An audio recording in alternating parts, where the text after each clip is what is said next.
As we have put this together, as I have said before, we come up with a number of different people that we've come in contact with. And I never really knew that my podcast channel was going to bring so many different people to me that kind of inspired me and had something to say. This gentleman that we're going to talk with next is no different. But what I did learn is some things I didn't know. And back to what Lisa was talking about just preceding this, you know, everybody has a story and has a story to share. Well, part of this gentleman's story is he sold Anderson windows for 10 years, totaling over $65 million.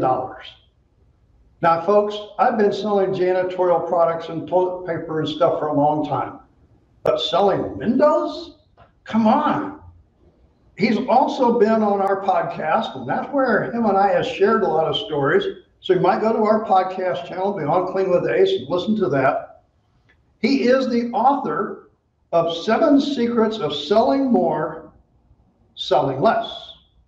He's a trainer, a coach of the 7 Secrets Center of Sales and Marketing. He is from East Greenwich, Rhode Island, Allan Langer. David, how are you? Well, hang on. His talk this afternoon is how can ACMA, I got to listen to the talk to figure out what ACMA is, I did too, change the way you do everything in your life. Allan, stage is yours. Thanks, David. Great to be here. And you know what? I have a question for everybody. Are you one of those people that you buy a book or you attend a seminar or a live event like this, or you buy a course and you do something, you get into it and you enjoy it and you finish the book or you finish the course, and then you never do anything afterward? The book goes on a shelf and the course disappears in your computer and you just go back to doing the same old thing. Well, if that's you, the next 14 and a half minutes are going to be for you.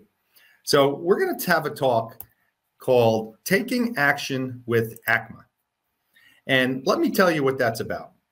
So David mentioned that I had a book, and the book is called 7 Secrets to Selling More by Selling Less. And when I wrote the book and you finish the book, you're really realizing that there's a lot of techniques and strategies in there that are going to help you succeed. But when you're at the end of it, just like every other kind of book or course that you take, you have a lot of these things, and I kind of liken them to fireflies. Whereas you got a lot of lights flying around, you got a lot of great, bright ideas, but what do you do with those fireflies?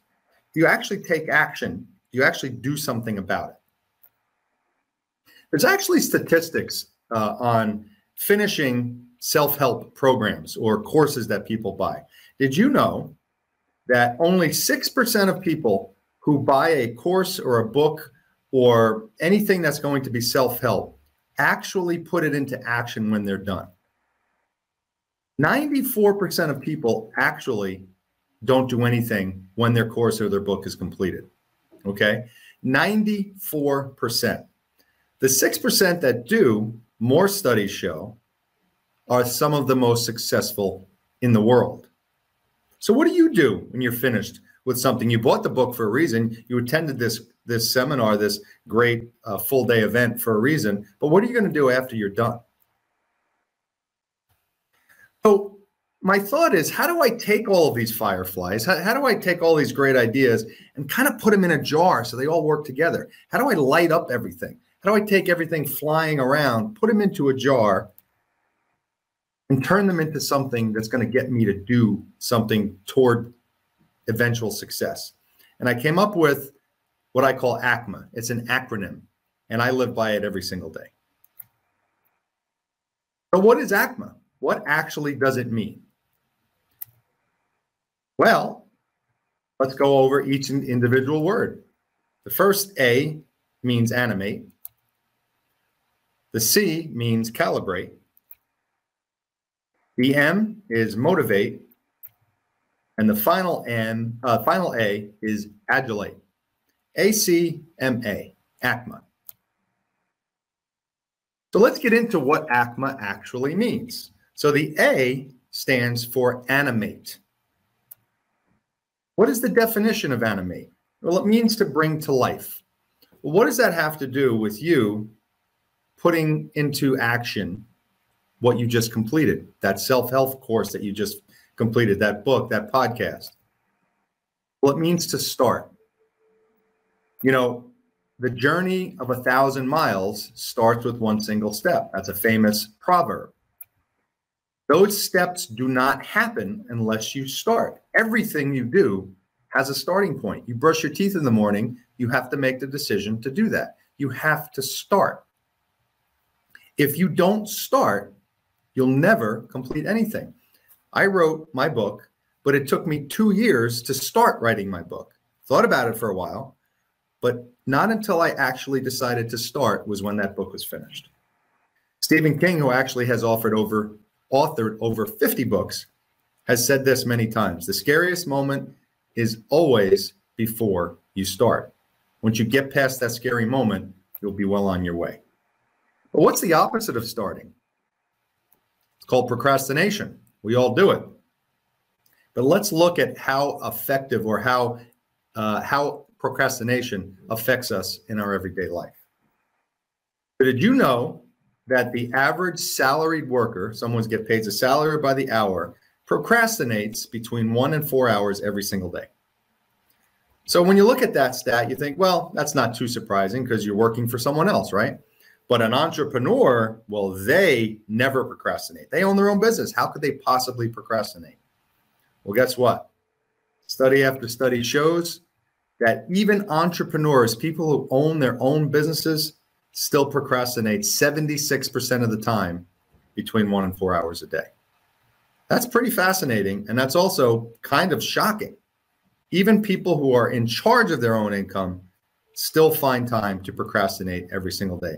And what does that translate into dollars? Well, they did a study on average sales reps across the country. And did you know that an average sales rep loses $15,000 a year simply because of procrastination? It's true. That's how powerful procrastination can be. That is what happens when you don't start.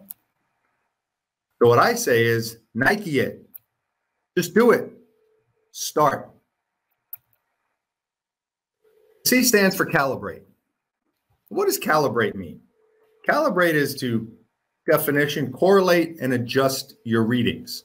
But we think about calibration with instruments, you know, lab instruments, or you go to the gym, they have to calibrate all the weights and all of the machines, calibrating brakes and engines and toilet bowls. All these things need to be calibrated. But you ever calibrated yourself? Have you ever taken a look at yourself to see if your own instruments are running properly? Bill Thomas said, and I love this quote because it's so simple, you must always calibrate your equipment if there is the slightest chance that it may produce an incorrect output. Just the slightest chance. Do you have a chance to produce an incorrect output? What do you do to calibrate yourself? Do you actually do it? Do you actually step down and take a look at yourself and say, am I on the right path?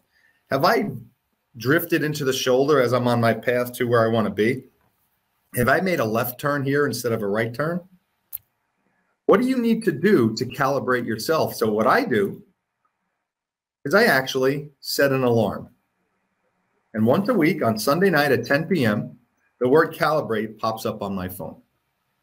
And what that does and what it forces me to do is I take that time, I sit down for 5 minutes, I close my eyes and I think about, am I on the right path? Are my instruments running correctly? Am I eating right? Am I exercising? Am I doing what I need to do to stay on the path toward my goals?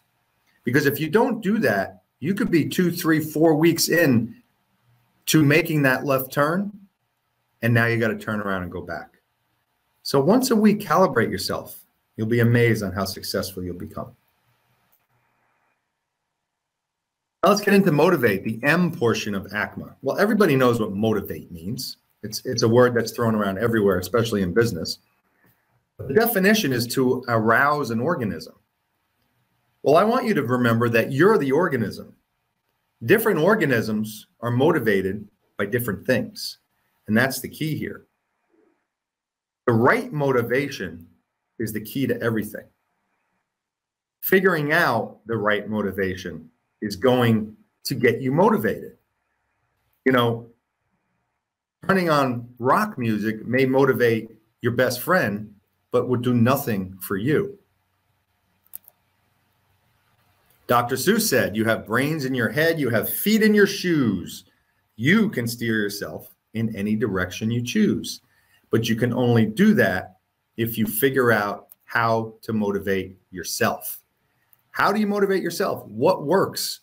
What things that you've seen in the world of motivation, if you type in motivation in Google, 7 billion results come up, but there's going to be a few of those that are actually going to help motivate you. Choice is yours. What I do, these are the 4 that I do that really motivate me. My biggest one is a vision board. When I started a vision board, it was game changing.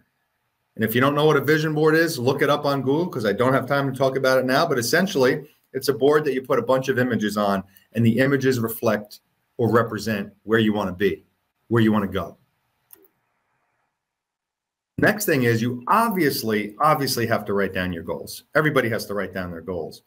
But if you put down big goals, which is great, and then no path to get there, it's going to be tough to get there. So break your bigger goals into smaller goals, into goals that are easier to accomplish, but make them funnel into the bigger goals. So I have a goal sheet that I can share in my booth after this talk, which has weekly goals, monthly goals, quarterly goals, and then annual goals.